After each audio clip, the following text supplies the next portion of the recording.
सबसे बड़ा पुण्य। एक राजा बहुत बड़ा प्रजापालक था, हमेशा प्रजा के हित में प्रयत्नशील रहता था। वह इतना कर्मठ था कि अपना सुख ऐशो आराम सब छोड़कर सारा समय जन कल्याण में ही लगा देता था। यहाँ तक कि जो मोक्ष का साधन है अर्थात भगवत भजन, उसके लिए भी वह समय नहीं निकाल पाता था। एक सुबह राजा वन की तरफ भ्रमण करने के लिए जा रहा था कि उसे एक देव सबसे बड़ा पुण्य। राजा ने देव को प्रणाम करते हुए उनका अभिनंदन किया और देव के हाथों में एक लंबी चौड़ी पुस्तक देखकर उनसे पूछा, महाराज आपके हाथ में यह क्या है? देव बोले, राजन यह हमारा बही खाता है जिसमें सभी भजन करने वालों के नाम हैं। राजा ने निराशायुक्त भाव से कहा, कृपया देखिए तो इस किताब में कहीं मेरा नाम भी है या नहीं।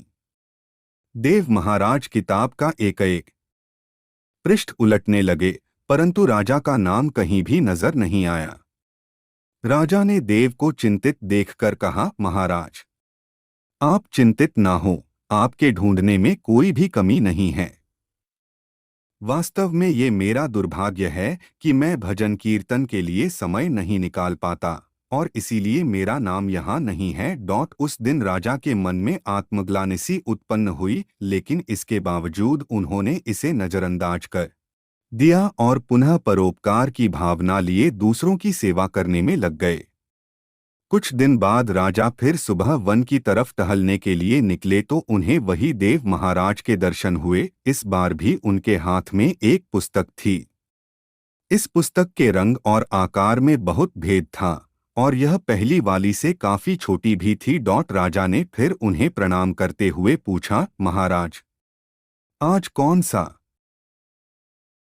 बही खाता आपने हाथों में लिया हुआ है? देव ने कहा, राजन आज के बही खाते में उन लोगों का नाम लिखा है जो ईश्वर को सबसे अधिक प्रिय हैं। राजा ने कहा, कितने भाग्यशाली होंगे वे लोग, निश्चित ही वे दिन रात भगवत भजन में लीन रहते होंगे। क्या इस पुस्तक में कोई मेरे राज्य का भी नागरिक है? देव महाराज ने बही खाता खोला और ये क्या, पहले पन्ने पर नाम राजा का ही था। राजा ने आश्चर्यचकित होकर पूछा, महाराज मेरा नाम इसमें कैसे लिखा हुआ है? मैं तो मंदिर भी कभी कभार ही जाता हूँ।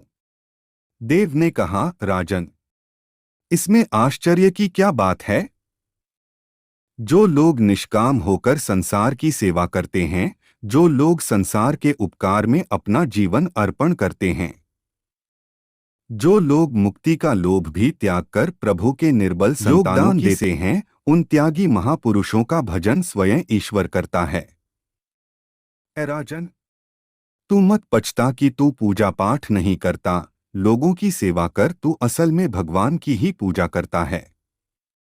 परोपकार और निःस्वार्थ लोक सेवा किसी भी उपासना से बढ़कर हैं। देव ने वेदों का उदाहरण देते हुए कहा, कुर्वन्नेवः कर्माणि जिजीविषेक्षण समाह एवान्त्वाप नान्यतोऽस्ति व कर्म लिप्यते नरे। अर्थात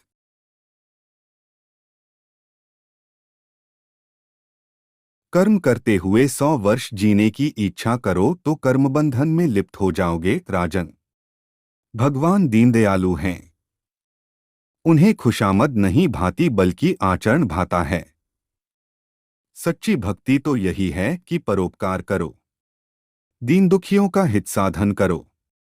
अनाथ, विधवा, किसान व निर्धन आज अत्याचारियों से सताए जाते हैं, इनकी यथाशक्ति सहायता और सेवा करो और यही परम भक्ति है। राजा माध्यम से बहुत बड़ा ज्ञान मिल चुका था और अब राजा भी समझ गया कि परोपकार से बड़ा कुछ भी नहीं और जो परोपकार करते हैं वही भगवान के सबसे प्रिय होते हैं। मित्रों, जो व्यक्ति निःस्वार्थ भाव से लोगों की सेवा करने के लिए आगे आते हैं, परमात्मा हर समय उनके कल्याण के लिए यत्न करता है। हमारे पूर्वजों ने कहा भी है, परोपकाराय पुण्याय भवति, अर्थात दूसरों के लिए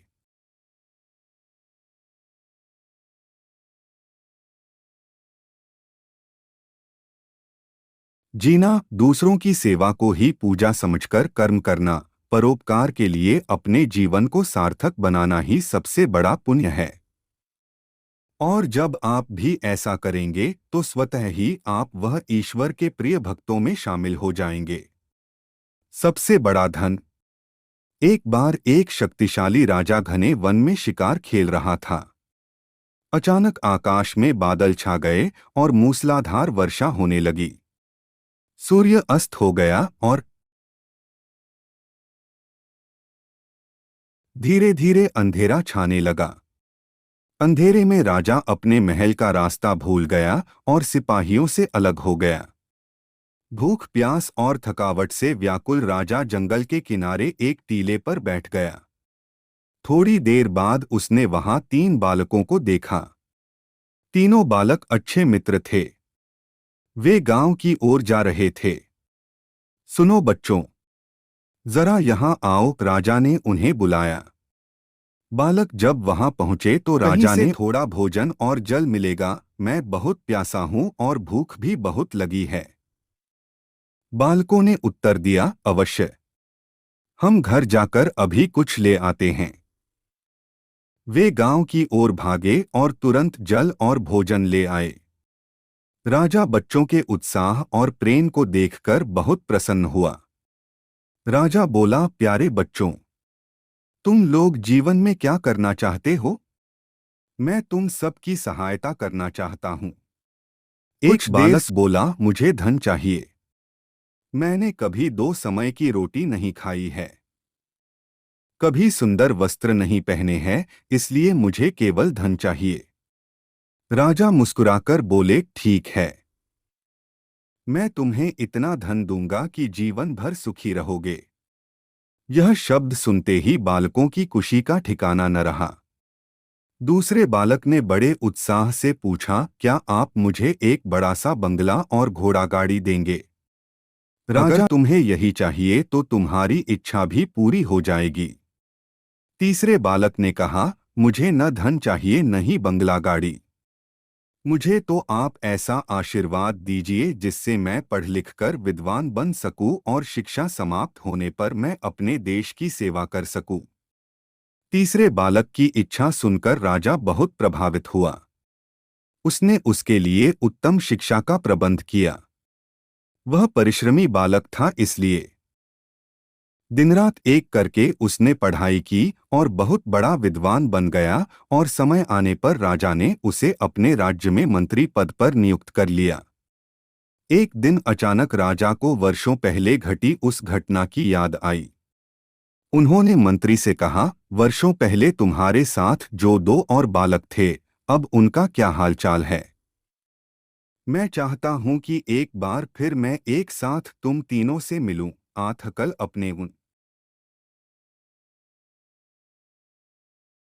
दोनों मित्रों को भोजन पर आमंत्रित कर लो। मंत्री ने दोनों को संदेशा भिजवा दिया और अगले दिन सभी एक साथ राजा के सामने उपस्थित हो गए। आज तुम तीनों को एक बार फिर साथ देखकर मैं बहुत प्रसन्न हूं। इनके बारे में तो मैं जानता हूं, पर तुम दोनों अपने बारे में बताओ।